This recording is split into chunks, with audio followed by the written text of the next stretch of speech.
are you over there? Viking Beer and Wine Garden? Yes, they started earlier.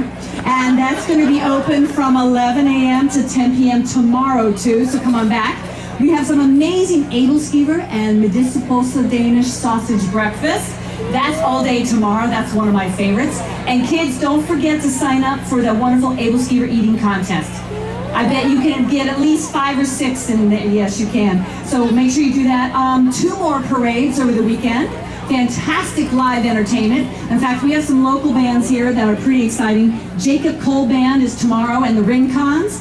And on Sunday, members of the LA Country music band called Honey River. So come on back to this stage and also in the park. Now make sure to get all of our other great performances in and lots of activities. We've got chainsaw carving. That's one of your favorites, isn't it? Mm-hmm. We also have the Kids Corners and great comedy shows. Living History Festival at the Elverhøy Museum of History and Art. And don't forget to get your raffle tickets. This year, trip to Denmark or $2,500 in cash. So get your raffle tickets. They're only $1 each. Get a book of 10. Get that trip to Denmark. Get your souvenir pins tomorrow at the Artisan Marketplace. And visit this year's restaurants for some special eating and drinking specials just for you guys. There's a lot of special going on. Have I said that like 6 times?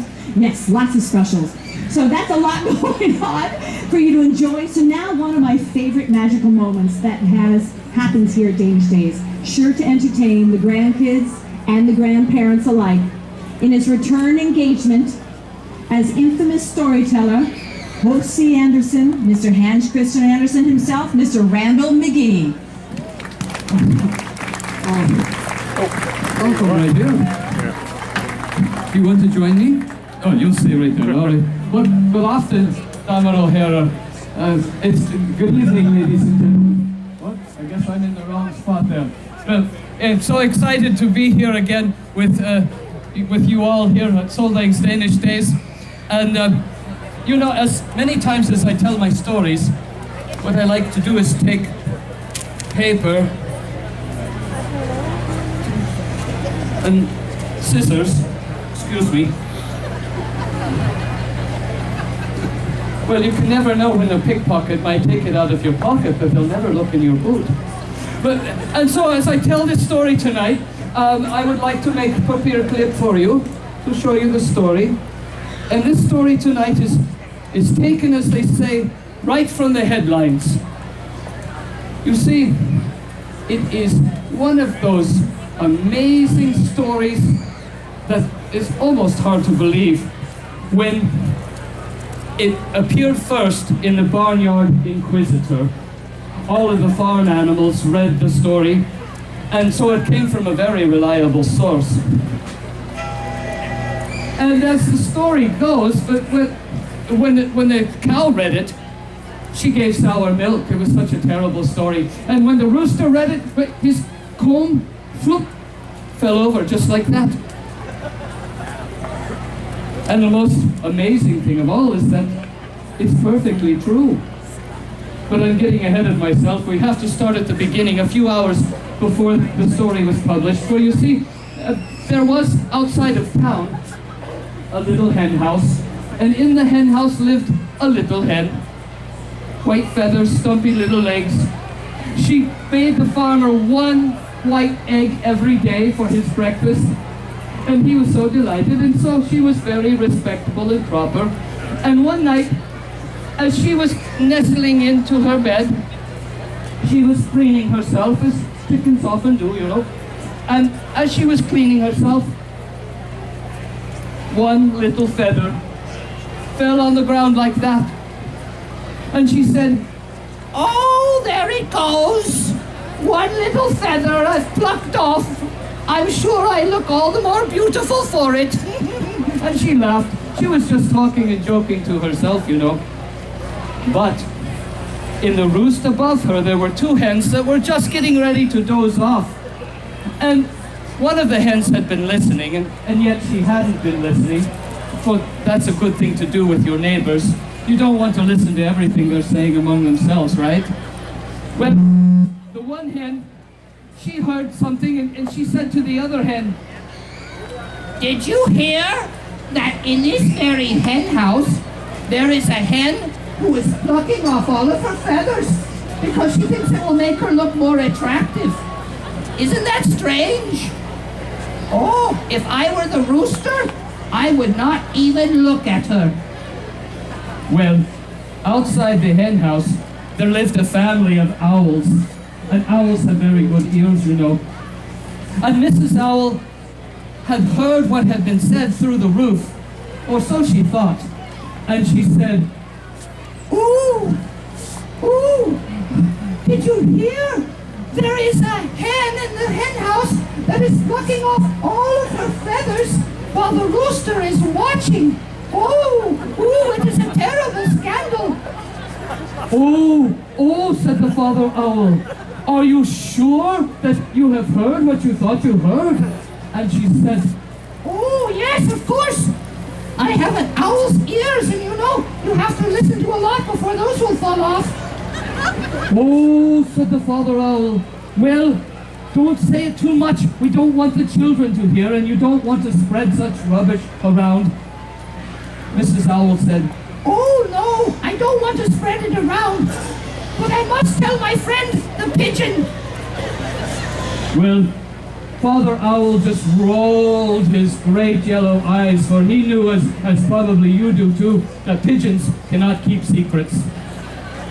And so Mother Owl told the pigeons, and before long, it was spreading all around. Uru, uru, it's strange, but true, Cooed the pigeons. There is a hen. Some say there are two that are plucking off their feathers in front of a rooster. It's a terrible thing. Everyone, pass it on, pass it on. Well, by now, the bats had heard the story, and they started sharing it in their own special way. Three hens have been plucking off their feathers while a rooster was watching, and they all caught cold and died. It's a terrible story. Pass it on, share it with your friends, post it on Facebook. I suppose that's a bit anachronistic for me, isn't it? But you get the point. Well, so the story spread from animal to animal. All through the night it spread until it came to a rooster perched on the ceiling or the roof of a hen house, and he cried,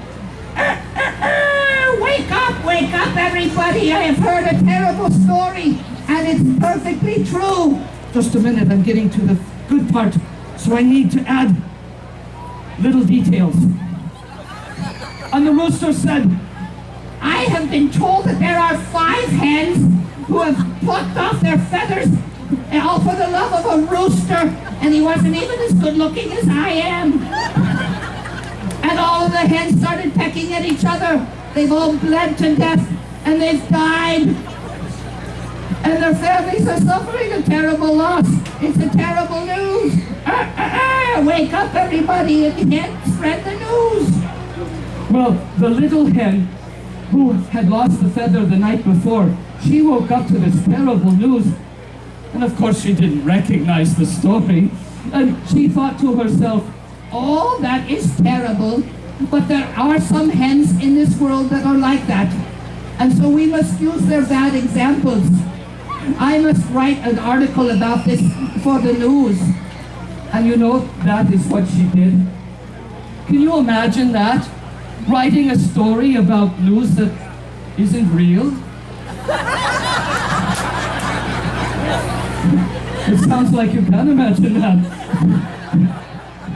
Well, it appeared, as I said, in the Barnyard Inquisitor. And once it appears in the newspaper, as you know, then it has to be true. That one feather equals 5 dead hens. And if you, let's see, if you look at the picture, oh, here we are, just a minute.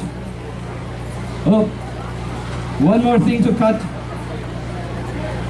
Ouch! Didn't hurt him that much.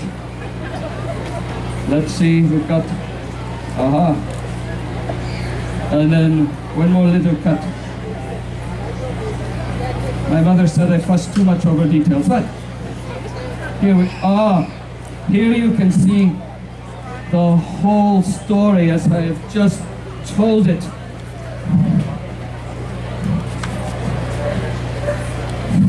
There you see, with the hen and her feather, her neighbors, the owls and the pigeons and the bats and the rooster.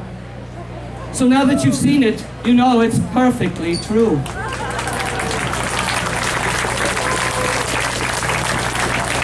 I can get back. Come hear my stories tomorrow at the Book Loft in at Ilverhoy. Farewell. Let's give it up for Mr. Horsey Anderson, Mr. Randall McGee. Thank you for coming with us.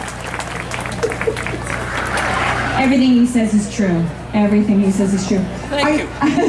Are you ready for some dancing? Okay, good. Well, we've been delighted to share our favorite tradition with good friends of ours, the Fresno Danish dancers, for many years, and they're back again this weekend. However, we're going to sadly miss the Fresno dancer, Mr. Gunnar Nielsen, who passed away just last week. So we want to say our hearts go out to you, Martha. Where are you? And to your family. And so tonight we dance in his honor. So we invite you all to be a Dane for the weekend. Honor those you love, here and past. Eat, drink, and be merry, and now enjoy the Solvang Village folk dancers and the visiting Fresno Danish dancers. Have a wonderful night. I'll see you around this weekend. Good night, everybody.